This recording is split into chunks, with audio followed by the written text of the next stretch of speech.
Salut les amis, bienvenue dans cette nouvelle vidéo. Nous sommes le 2 décembre et donc le deuxième jour de ce calendrier de l'Avent, muni de mon petit café. Voilà, il y a même un peu de pression. Je vais pouvoir venir vous parler d'une de mes lectures marquantes de cette année. Alors je vous avais dit que les lectures étaient un petit peu organisées, voilà, du top 24 au top 1. Alors c'est à peu près vrai, mais il va y avoir quelques exceptions, dont la lecture d'aujourd'hui euh, que je voulais faire assez tôt dans le mois parce que ça a vraiment été une lecture marquante, mais de manière, enfin, j'allais dire subjective. Toutes les lectures sont subjectives, mais je veux dire parce que c'est beaucoup trop personnel. Mais je vais vous expliquer ça. Une vidéo que j'avais pas envie de faire. Je vais pas vous mentir. Pas parce que j'ai pas envie de faire le calendrier de l'avant, pas parce que j'ai pas envie de faire de vidéo en général ou quoi. Simplement, c'est une lecture qui a été difficile et c'est difficile de se replonger dedans, de se replonger dans les sentiments que ça m'a procuré. L'histoire dont je vais vous parler, c'est Do a Powerbomb de Daniel Warren Johnson, Mike Spicer à la couleur.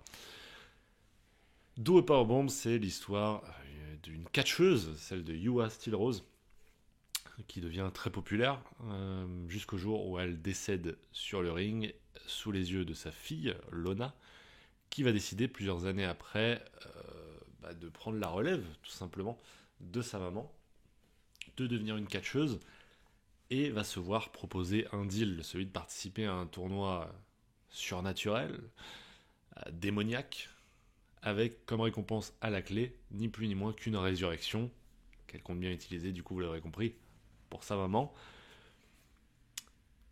Comme je vous l'ai dit, c'est du Daniel Warren Johnson. C'est sorti cette année, donc chez Urban.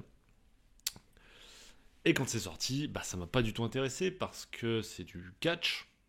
Déjà, ça parle de catch, c'est pas un truc qui m'intéresse. Et puis, ce truc du deuil, j'avais déjà perdu quelqu'un, mais de là à ce que ça m'affecte au point de l'acheter, j'avoue que j'étais pas du tout dessus. Mais peut-être, vous l'avez su, mi-août, moi j'ai perdu ma maman. Voilà, elle nous a quittés. Ça a été évidemment très difficile. Ça l'est toujours. Euh, et je suis retombé sur cette lecture. Je ne l'ai pas du tout prise parce que ça parlait de décès. En vérité, je ne savais même pas. Et c'est pour ça que ça m'a mis un coup de poing. C'est pas tant pour l'action, c'est qu'il y a un message derrière qui est fort, très fort. D'une part, c'est se battre pour ce qu'on aime, vivant ou pas. Physiquement, là en l'occurrence, mais le message est bien plus doux que la violence. C'est se battre pour ce qu'on aime. C'est juste ça. Et évidemment, il y a tout un propos sur le deuil, sur le déni ou l'acceptation du deuil. Je l'ai lu bien trop tôt, bien trop tôt après mes événements familiaux et personnels. J'aurais dû attendre un petit peu. Qu'est-ce qu'il en est plusieurs mois après la lecture? Ça fait 1 ou 2 mois que je l'ai lu. Il en reste un vrai sentiment de compréhension. Le livre m'a compris et j'ai compris le livre. J'ai compris le message qu'on m'a donné. J'ai compris la morale.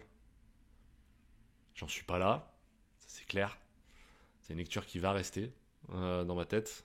Du coup, Daniel Warren Johnson, c'est un gars qui a gagné en crédibilité aussi à mes yeux. Parce qu'il est vrai. Juste, il est vrai. Alors, voilà. Si vous n'avez pas vécu ce que j'ai vécu, je vous dis pas que vous n'allez pas comprendre le bouquin du tout. Et au-delà de ça, il y a des qualités qui sont intrinsèques au bouquin et qui, là, pour le coup, sont un peu plus objectives. La toute première, c'est cette histoire est bourrée d'action. Vous allez kiffer. Vous allez kiffer ce que vous allez lire, ce que vous allez voir. Ce tournoi de catch est juste top. Le côté surnaturel ajoute un vrai truc un peu universel qui fait qu'on n'a pas besoin d'aimer le catch pour ça. Les dessins, les chorégraphies sont juste génialissimes. Donc il y a de quoi être séduit par le bouquin. Je trouve que l'édition d'Urban y ajoute beaucoup avec leurs nouvelles éditions. nouvelles, voilà, ça fait un an ou deux qu'ils font ça, mais les nouvelles éditions avec ces couleurs-là, etc. Je trouve ça vraiment très cool. Donc il y a de quoi être séduit vraiment par le bouquin. Voilà, c'était important pour moi d'en parler au début du mois pour que vous compreniez un peu le mood dans lequel j'étais cette année, et ce qui a teinté un peu mes lectures. Donc, ce qui expliquera peut-être le classement que vous allez voir tout au long du mois. Et voilà, toutes ces choses-là, ces questions que vous pouvez vous poser. De toute façon, si vous avez des questions, posez-les dans les commentaires, j'y répondrai avec grand plaisir. Voilà, je ne vais pas m'attarder plus que ça. De toute manière, il y a une vidéo dédiée à Duo Powerbomb. Et puis, le but, c'est vraiment de vous parler d'un ressenti plusieurs mois après, ce qu'il en reste, etc. Pas de revenir sur tout le bouquin. Donc j'espère que cette toute petite vidéo vous aura plu. C'est le but, hein, des comics presso. Juste, voilà, le temps d'un petit espresso, vous parler d'un bouquin qui m'a marqué cette année. J'espère que cette vidéo vous aura plu. On se retrouve demain pour une nouvelle. D'ici là, portez-vous bien.